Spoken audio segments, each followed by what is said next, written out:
ព្រះសម្មាសម្ពុទ្ធព្រះអង្គទ្រង់ត្រាស់ថាអ្នកឈ្នះតែងប្រទេសនៅពីអ្នកចាញ់រមែងតែជាទុក្ខឯអ្នកដែលស្ងប់រងាប់បានលះបង់នៅការឈ្នះចាញ់ចោលហើយរមែងនៅជាសុខគ្រប់អរិយាបថទាំង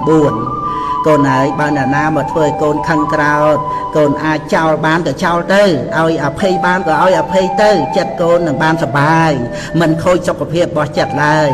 ការគិតទៅពីរឿងសងសឹកគ្រាន់តែដើម្បីឲ្យអស់គំនុំដើម្បីឲ្យសមចិត្តនោះពេលខ្លះអាចឲ្យសមចិត្តនិងសុបាយចិត្តបានខ្លះប៉ុន្តែបានត្រឹមតែមួយពេលមួយរយៈតែប៉ុណ្ណោះពីព្រោះផលនៃការសងសឹកបាននោះនៅមានទៀតតែលើក្រោយនេះកាចសាហាវណាស់វាតាមមកឲ្យយើងមានទុក្ខខ្លាំងក្លាអាចរហូតអស់មួយជីវិតក៏បានដូចជាសងសឹកហើយត្រូវរត់គេចមិនអាចរស់នៅក្នុងកន្លែងដើមបានសងសឹកឲ្យខ្លួនឯងត្រូវទៅដេកក្នុងគុក10ឆ្នាំ20ឆ្នាំឬរហូតអស់មួយជីវិតដូច្នេះមិនប្រសើរឡើយហើយត្រូវជាប់បាបកម្មពីវេរេនឹងគ្នាទៅជាតិក្រោយទៀតការដែលនឹងពន្លត់ភ្លើងគំនុំបាននោះនៅត្រង់ការឲ្យអភ័យនិង